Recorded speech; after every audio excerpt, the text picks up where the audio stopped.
ভাইয়ের হয় নাই।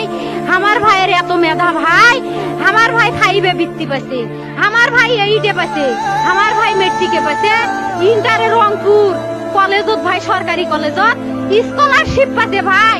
বাপে আমার খুশিতে কান্দিছে ভাই। হাই রে স্কলারশিপ পাতে ভাই, আমরা মূর্খ মানুষ জানি না এত মেধাবী ছাত্র ভাই কি জন্য সরকারে মারার অনুমতি দিল ভাই, কি জন্য? আমার ভাই রুকিয়া ভার্সিটি ইংলিশ সাবজেক্ট নিয়ে অনার্স করলো ভাই, 4 বছর হয়েছে ভাই।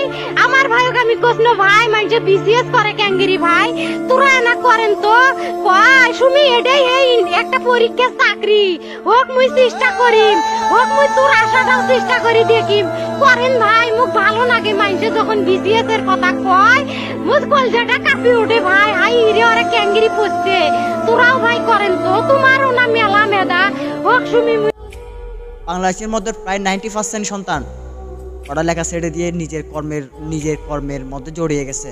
শুধুমাত্র পড়ালেখা করে কোনো চাকরি হচ্ছে না, সেই পড়ালেখা দিয়ে কি করবে? বর্তমানে যুগে সার্টিফিকেট টাকা দিয়ে কেনা পাওয়া যাচ্ছে, সেই পড়ালেখার দাম নেই। সেই পড়ালেখা দিয়ে কি করবে? গত কয়েকদিন আগে পুলিশ যাকে গুলি করে খুন করেছে তার নাম হচ্ছে আবু সাইদ। হ্যাঁ, ছেলেটি কিন্তু অত্যন্ত একজন মেধাবী ছাত্র, এই টিউশনির টাকা দিয়ে নিজের পরিবারকে চালাতো। সে প্রতিবাদ করেছিল। কেন প্রতিবাদ করেছিল জানেন? আজকে এত পরিমাণ লেখাপড়া করার পরও যেহেতু সাধারণ পরিবারের ছেলের জন্য চাকরি মিলতেছে না, সব ছাত্র সন্তানরাই কিন্তু এক হয়ে প্রতিবাদ করতেছিল। কিন্তু সেই প্রতিবাদে পুলিশ তাকে গুলি করে খুন করে। আবু সাইদ নামের ভাইটি কিন্তু জানতো না তাকে আসলেই সত্যি কিন্তু গুলি করে দেবে, সেই কথা কিন্তু সে জানতো না। আসলে আবু সাইদ কিন্তু জানতো না যে কাছে থেকে রাবার বুলেট মানুষের প্রতি, মানুষের দেহের জন্য, মানুষের শরীরের জন্য কত ভয়ঙ্কর সেটা কিন্তু সে জানতো না। সে বুক পেঁচিয়ে যখন দিয়েছিল তখন তাকে পুলিশ সত্যি গুলি করে দিয়েছিল। প্রথম গুলিতে তার কোমরের মধ্যে লাগে, সে একটু হেলে পড়ে। এরপর আবারও সে রুখে দাঁড়ায়, আবারও তাকে প্রায় 3-4টি করে তাকে গুলি করে, কিন্তু সে সেখানে শহীদ হয়েছে। এত বড় একটা আন্দোলন হওয়ার কোনো কারণটাই ছিল না। সাধারণ পরিবারের সন্তানরা কোনো প্রকার চাকরি পাচ্ছে না, চাকরি পাচ্ছে উচ্চ ফ্যামিলি সন্তানরাই।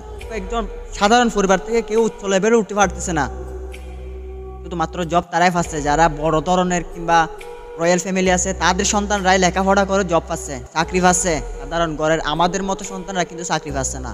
এই জন্য ছাত্র সমাজ আজকে কিন্তু এত বড় একটা আন্দোলনের মধ্যে নামেছে। এই আন্দোলনের মধ্যে মায়ের সন্তান শহীদ হয়ে যাচ্ছে। আসলে আবু সাইদ নামের ছেলেটি অত্যন্ত একজন মেধাবী ছাত্র ছিল। তার টিউশনির টাকা দিয়ে কিন্তু তার পুরো পরিবারটাই চলত। গত কয়েকদিন আগে কিন্তু তাকে পুলিশ গুলি করে হত্যা করে। আজকে হাজার শিক্ষিত সন্তান কিন্তু প্রবাসী গিয়ে পরিশ্রম করতেছে শুধুমাত্র কেন জানেন? এই বাংলাদেশের মধ্যে পড়ালেখার কোনো মূল্য নেই। এই সার্টিফিকেট টাকা দিয়ে কিনতে পাওয়া যায়, এই সার্টিফিকেটের মূল্য আছে, এই সার্টিফিকেটের কোনো মূল্য নেই। তো সেই পড়ালেখা দিয়ে কি হবে?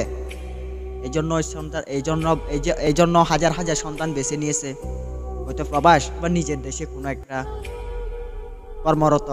কর্ম শিখতেছে, শুধুমাত্র পড়ালেখা করে চাকরি না হওয়ার কারণে। তো গাইস, সবাই একটু আবু সাইদ ভাইয়ের জন্য দোয়া করবেন, সে কিন্তু দেশের জন্য জীবন দিয়েছে। তো গাইস, ভালো থাকবেন।